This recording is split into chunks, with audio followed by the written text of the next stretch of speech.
She turned to the audience, the first line of her prepared speech all ready to go, and froze. She stared wildly at the crowd of people in front of her, trying to find Lucy or Victor, someone to focus on, but the panic made it impossible to find anything. Instead, she found herself staring at Prince Benedict, his brow furrowed. Suddenly, completely unexpectedly, he winked at her. She was so surprised that it shocked her brain back into action. Oh no, how many precious seconds had she wasted? She clicked onto the first slide. The rising tide raises all boats, and flashed past it. She came to the slide with a young woman staring into the camera. "This is Hopeful, from Lesotho," she said, keeping her focus on the girl on the screen. She was 18 when this photo was taken. By this time, she had lost 3 children to cholera. When her 4th child was born, she heard of a clinic several miles away that was giving injections that stopped children getting ill.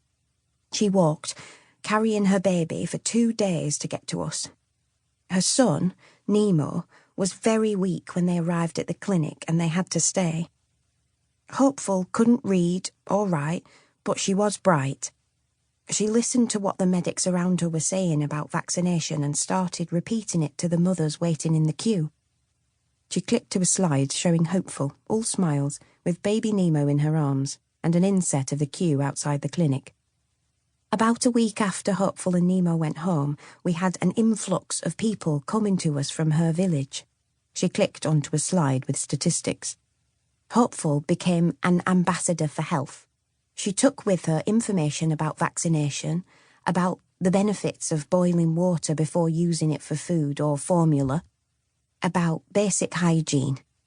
She used everything she learnt to make a difference. The Boost Her initiative is about providing young women like Hopeful with basic skills for healthcare, hygiene and midwifery so that they can help the people around them while supporting their families.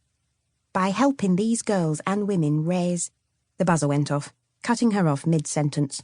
Ruby gave her an apologetic smile. Rules were rules. "Any questions? We have 5 minutes." A few hands went up, including, to Kumari's mortified surprise, the prince's. Ruby nearly fell over in her haste to get the microphone to him. "Why are you focusing on educating girls specifically? Education is important for both genders," he said. What kind of a question was that? At least it gave her a chance to say the thing she'd missed off the end of her presentation. "If you want to raise the general level of welfare in a country," she said, looking straight at him, "you start by educating the women. Women are largely responsible for the care and teaching of children outside of the classroom. A woman will pass that education down to her children. These children, both male and female, will grow up with basic knowledge that can be built on.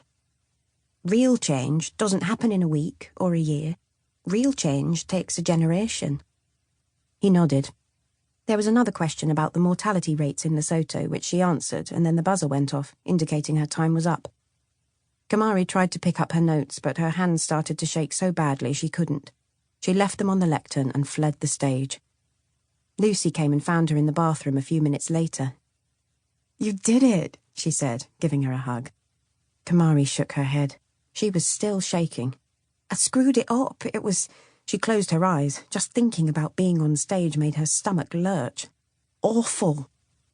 It was a bit messed up at first, but you got it back. And Prince Benedict asked you a question. You actually spoke to Prince Benedict. How awesome is that?" "I'm not sure it counts as actually speaking to him," she said weakly. "He asked a few questions to the others as well." She remembered that he'd winked at her and questioned her focus on girls. She frowned. "I'm not sure he's the hero you think he is, Lucy." "But his question gave you the chance to talk about the long-term benefits," said Lucy. She pulled out her phone. "Look, I've got some pics of him. I'm hoping to get a few more. You might even get to shake his hand." Less than half an hour later, Kumari was standing in line with the rest of the presenters, waiting to be introduced to the prince. He walked along the line, a cameraman following him, shaking hands and saying how much he enjoyed the presentations. He didn't have any influence in the decision about who got into the second round. but she supposed it was nice of him to say. She was still nervous.